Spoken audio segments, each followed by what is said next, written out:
Hello everyone, my name is Wassana Johani. Today I will be presenting an ecosystem study of real-world SSH security configuration.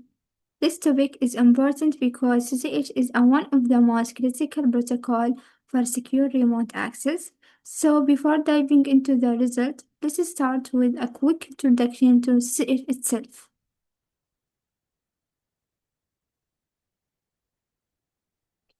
To begin, SSH is a standard for secure service and network administration. Every day, a billion of connections rely on because it provides a cryptographic secure channel over an insecure network. In the other words, the security of CCH is essential for the security and stability of the internet. Now that we understand the role of CCH, let's look at the specific problem I focused on. The issue starts when your CCH service rely on a weak or outdated cryptographic algorithm. The biggest threat is downgrade attack when your attacker forces the connection to use a weaker algorithm. Unlike TLS, HTTPS, which is monitored frequently. I don't have recent large-scale data about a real-world security bust of CCH. My goal was to provide the first large-scale snapshot of how secure SSH configuration actually are popular web.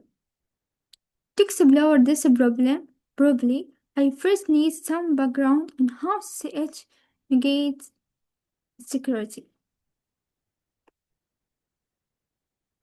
The SSH handshake negates four key algorithms: classes, key exchange, host key encryption, and MAC. If a service supports even one weak algorithm, the entire connection becomes vulnerable. Example, CCH RSA, which relies on the broken CHA hash, CBC cipher, which are vulnerable to the terrible attack. With this foundation in mind, let me walk through how I connected our study. I target the Tranco top 100,000 domain. I built a custom Python scanner using Bromic library. Our process was simple. Solve the domain, connect on port 22, capture the surface message, disconnect immediately. This allowed me to scan the full dataset efficiently with a minimal impact on surface. After collecting the handshake data, the next step was classify every algorithm I found. I classify each algorithm into three categories: strong, weak, and secure. And important, if a service advises any weak or insecure algorithm is considered vulnerable to downgrade attacks. Now, let's move from the methodology to what I actually discovered in the data.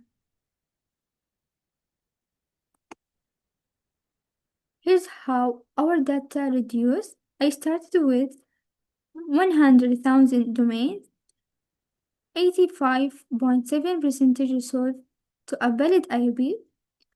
From this, I found 4,020 active CCH services. This means about 4.7% of resolvable domain CCH public. Once I had this dataset, I analyzed the security of those services, and here's where things get interesting.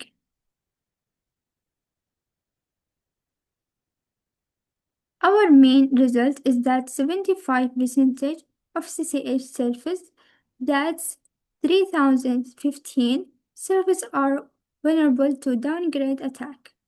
Only 25 have a strong and secure configuration. This is the most important takeaway for this study. Let's look more closely at which algorithm cause most of these vulnerabilities.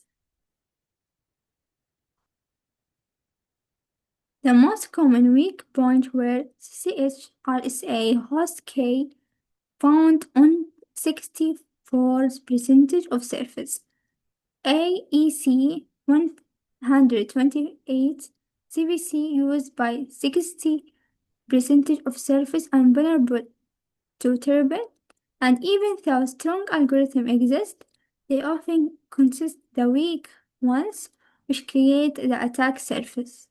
Before concluding, it's important to recognize the limitation of iBrush.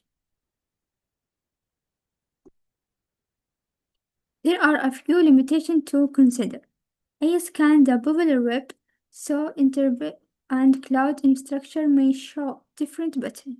I only scanned port 22, which means CCH running on non-standard port, and this snapshot cryptograph evolved quickly. Still, the findings provide critical baseline for understanding CCH security today. Based on everything I found, here are the overall implications. In conclusion, the problem is real. Most public-facing CCH servers are insecurely configured. The root of cause is backward compatibility. All algorithms remain enabled.